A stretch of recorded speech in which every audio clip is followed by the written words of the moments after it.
We Lie Here by Rachel Howzell Hall. Performed by Alaska Jackson. The Good Daughter. 1. The city of Palmdale takes my breath away. A vice, it squeezes air from my chest and leaves me wheezing with weak legs and a racing heart. I may die there, and yet here I am, 63 miles north of Los Angeles behind the wheel of my Jeep, and driving closer to that place. I sip air in anticipation, practicing how to breathe through a straw so that I can live. I must be crazy going back. Yara, explain it to me. I really want to understand. Why throw the party there, then?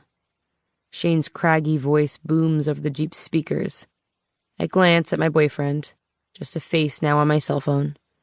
His bourbon-brown eyes narrow as his lips lift into a smirk. A native Angelino. He has no clue why anyone would want to live anywhere other than L.A., especially in the high-desert town where I lived for 21 of my 24 years. I'm hosting the party here because my family's here and most of my parents' friends are here.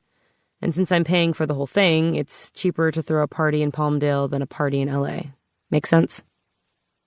Mom and Dad celebrated their 20th wedding anniversary 2 days ago on May 15th. And next Saturday night, my sister, Dominique, and I will host the celebration they couldn't afford back in 1999. In my mind, I see family friends watching as Dad gazes down at Mom, his eyes filled with love, and I see my parents dancing to Etta James's At Last, feeding each other cake, and sipping a nice mid-range champagne. I picture Mom later complaining about said mid-range champagne and wishing for once that she'd sip something decadent, because if not now, then when? I see myself grinding my teeth, but certainly understanding the desire to drink Moët. Later that night, I buy Mom a bottle of fancy champagne and then race back to Los Angeles as I ignore her, "Is something wrong?" phone calls and eventually respond with, "Sorry I missed your call and I'm fine" text messages. So yeah, instead of vacationing in Aruba, I've opted to spend 9 nights and 10 days in Palmdale planning this anniversary dinner party for 75 family members and friends at the Rancho Vista Golf Club. Do I need a real vacation? Oh, hell yeah. But I also want to celebrate my parents' love and show Mom and Dad that they matter to me. I understand all of that, Shane says now, but you also need a break, babe, to reset and see straight again. I grind my teeth. I can see straight, and I did give you back your credit card. He says nothing, then, okay. I can see it in my mind. You were talking to your sister, and I said, okay, Yara.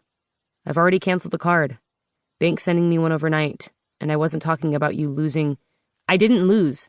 I was talking about work and that whole situation. I grind my teeth again, this time to keep from crying. It had been another long night, toiling in the Tough Cookie writer's room. The team had broken down a future episode on index cards that spanned the length of 3 walls. I'd fully participated in the brainstorming session for the episode that focused on Cookie's grief over losing her only child to an asthma attack. Usually no one wants to hear the thoughts of a lower-level writer, but since I have chronic asthma, I knew firsthand the fear of not being able to breathe and the fear my parents experienced any time I wheezed. I'd finally been assigned to write the outline using the cards, which would be turned into the first draft of the script.